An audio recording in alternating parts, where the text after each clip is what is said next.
Alright, spoiler warning, this game is so short that I can't spoil the plot or any of the big events without getting my points across, so I'm just going to have to warn you now that you will hear spoilers. So if you want to go play it before I even talk about it, best to leave now before you get it completely ruined, but to be fair, there's not really much to ruin.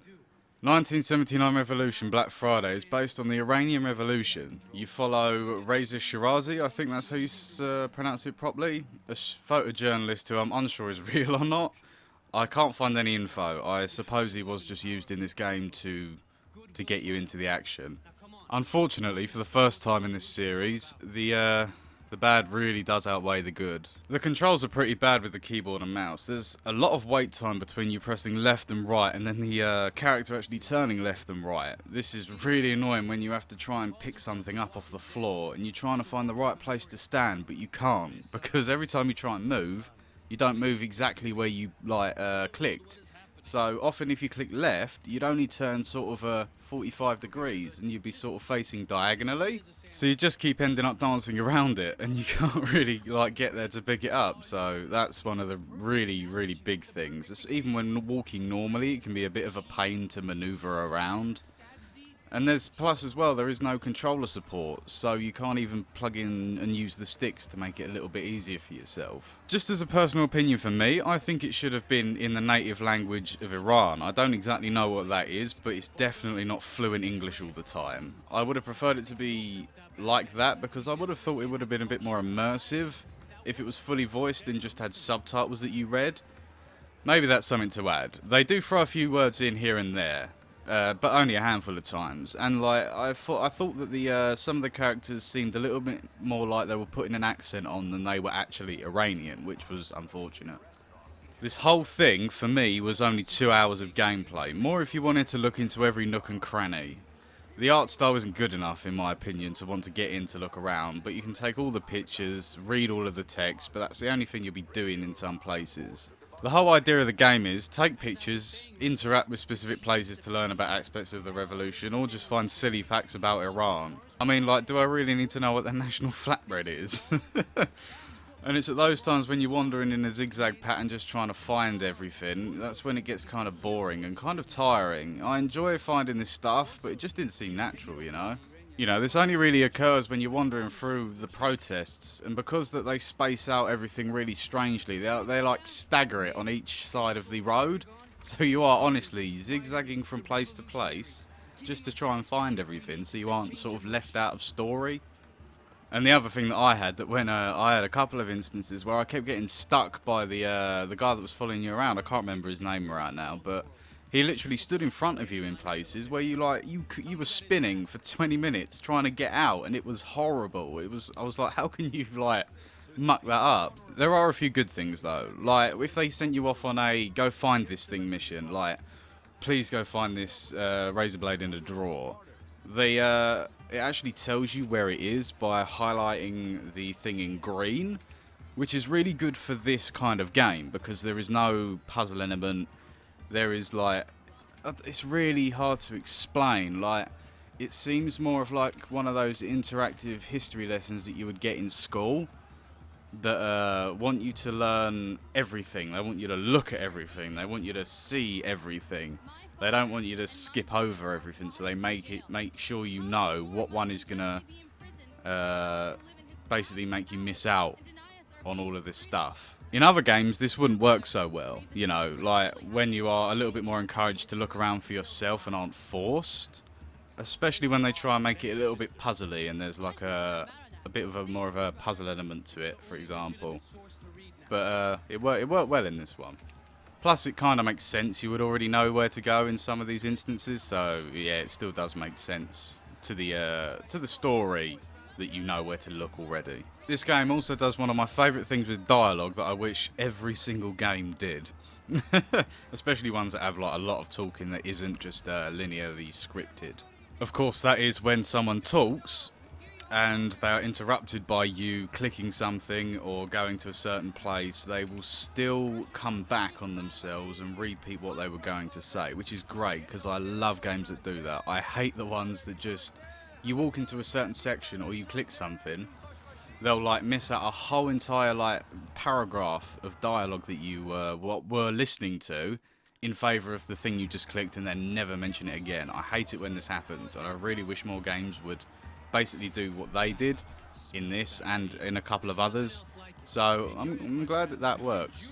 The camera mechanic was a fun idea. The idea of like being a bit like Frank West in Dead Rising, taking pictures of all the havoc, and you know they included real life pictures alongside the ones you take. So it really does hold on to the idea of making this a very, very much so a history lesson.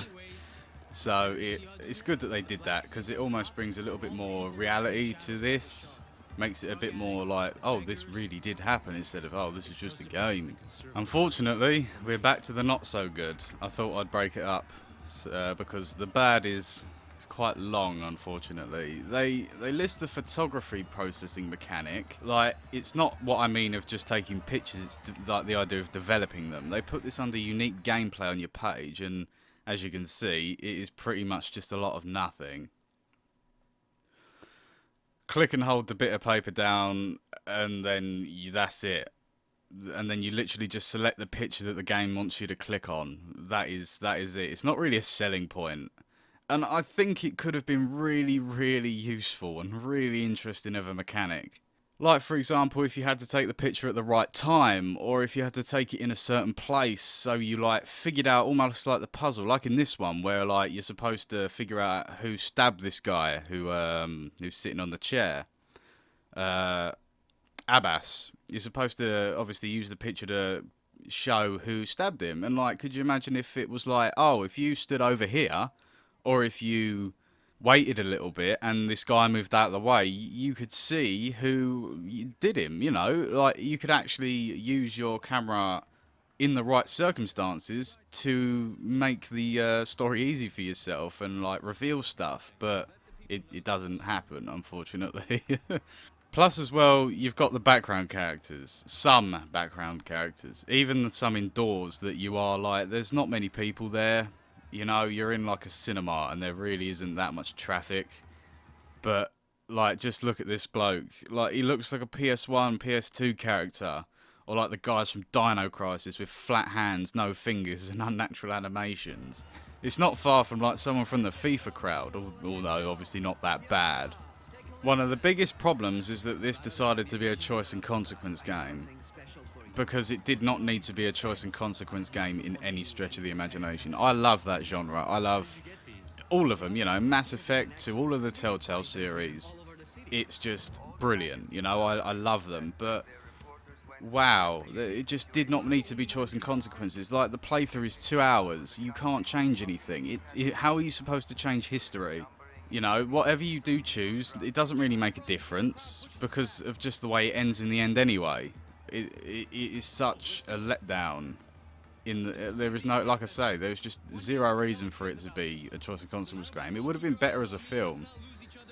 And like I was saying with the art style, it's not cel shaded, but you can definitely tell they took inspiration from Telltale. Like, it's pretty obvious. But it doesn't look quite as good as Telltale, which is, I find it funny. Like, if you're going to basically, well, not copy, but if you're gonna take inspiration from from anyone, that you put your own twist on it and make it to be something that is equally or more appealing than what there was before. Not make it worse and then have worse than what you had. It sort of seems a little bit silly, but the animation is quite hilariously lacking in places. Like this woman on the typewriter. Like, she's got all the noises, her arm even moves, but the actual typewriter doesn't move at all, which I thought was really funny in such a short game. It's like, how can you miss? How can you miss that? Like, there is not that much going on, but you couldn't animate, like, I can't remember what they're called, but you couldn't animate that going back and forth. It seems a bit strange. It seems to be very much like a old age console game, because there's a lot that is missing that should really be there. Like, obviously, options and stuff, very well done, apart from the fact that you can't obviously change between different languages and stuff. I mean, in the sense of what they're speaking, not obviously menu languages and stuff. But Yeah, it's got a lot of stuff in it that you would think that they would, like, if for such a short game, it should have complete polish. Polish to the point of where if you're trying to do something, that it should be doing it, you know? There's a lot of repeats of the same people when you are in big crowds as well. Like, it's not really well hidden. Like, you see two of the same people walking, well, not walking, but running, but like directly next to each other down the street. And that really makes it very obvious. It's not like a single crowd all piled together with like different people dotted. It is like people running next to each other wearing the exact same stuff, and they look all the same. It's all real events apparently, but I don't really know what happened or have ever really been made aware of it. It's basically an interactive history lesson where I didn't really learn that much history. It really didn't bring to a great big boom, so to speak, over the actual day of all those people were shot when martial law was enacted. You know, it was like, it almost seemed like you had to have a rough understanding of what happened already before going in, as the game doesn't seem to make much of a big thing about it. Like, there was no powerful music, it wasn't really animated that well to make it big, it was kind of a little bit lackluster. It seemed to care a lot more about your cousin getting shot than the actual events, which also contributed to the underwhelmingness. You know, it's a pretty horrifying event in and of itself, and it would seem hard to make it, like, less so, but it just seemed to happen because it was all centered around this guy that I've, like, spoken to for a collective of 20 minutes that I'm supposed to care about. You know, I'm supposed to run and help this guy and go, oh my god, when I don't know him. I don't really know who he is. Maybe it's because I have no familiarity with the subject. It made it a little bit more difficult for me to attach. But the characters dying an hour in isn't going to make me care. If I hardly know them, it's difficult to attach yourself to someone you just met and know basically nothing about. I know your character knows a lot about them, but I don't really have a clue. They don't spend enough time, because, like I say, it is only 2 hours long. They really don't spend enough time getting you used to the characters, like, really get in with the characters for you to really care when they actually go, you know? I think the game is a bit too expensive at £9 in its current state. I would say if you wanted to play it and you think you would get enjoyment from it, wait until it drops in price. I don't think it delivers in 2 hours what I would want for £9. Especially since the story has no end. It is literally a cliffhanger. I mean, what? I thought this game was supposed to take me through all of the events, and they keep explaining to you when you're being interviewed or interviewee tortured by some bloke. They keep explaining what you, this girl, and all the revolutionaries have done, but you never see it. Literally, you get a gun pointed at your head at what seems for like quarter of the way through the story, and it ends just like that. Like, that is it. No explanation, no to be continued, just credits. Nothing at all. I couldn't believe it. It was such a shock. I was like, you can't be crediting right now. I thought it was at the end of an episode. I was like, oh, okay, I'll probably just go on to episode 2. But no, went back to the screen and it was gone. That was it, the end. So I was like, alright, I'm going to have a look at this. So I had to go searching to check the community hub on Steam to see what was going on. And only 2 people seem to have asked the question. This was one of the responses. So basically what they've done is made an early access / episodic game without telling anyone. And they want you to pay the full amount right now out of the box, with nowhere it's saying on the sales page that they'll be making more scenarios. They say the game is full and complete as it is, but I can't agree at all. I completely disagree. The way it ends and the fact that you barely see anything other than 2 big protests, the inside of a cinema, and then you have a quarrel with your mum. Plus 2 more people die and more injured, but like, do I care? No. I don't know who they are. Like, I've known them for so little time. They aren't portrayed well enough in the short time span for me to really even care. It suffers so badly for being so short. I think that is probably one of the biggest things that has made it as bad as it is. I don't really know the history around like anything that they've made. Like, I don't know if people are dying in this actually died when they died or what, but they didn't spend enough time on it at all. Not enough time for you to really care. Because like, you're supposed to make characters lovable, likable, enough so that when they do finally die, like, I don't know, 5, 6, 7 hours into a playthrough, you actually care. You know, if something bad happens to them, you care. Or at least like, you go, fuck yeah, that guy I didn't like's dead, or something like that. Not like, oh yeah, okay, it's been half hour, we haven't killed anyone yet, let's do that. It doesn't work. It doesn't make you care at all. After 2 hours, I didn't get much out of it. Now I know now about the revolution, that it happened and people died, but that's about it. I probably would have got a lot more enjoyment out of just reading the Wikipedia page than I would of playing this game, unfortunately. It's like the idea really hooked me in, and the description made me really excited for the game. But it really didn't do it for me. You know, the presentation was a big letdown with the just the way that everything looked, especially with that guy that had like, well, I say that guy. There is a lot of people with those flat-handed fingers. You know, it's like how many people does it take to animate fingers? Well, not even animate fingers, draw fingers. They don't even have to move.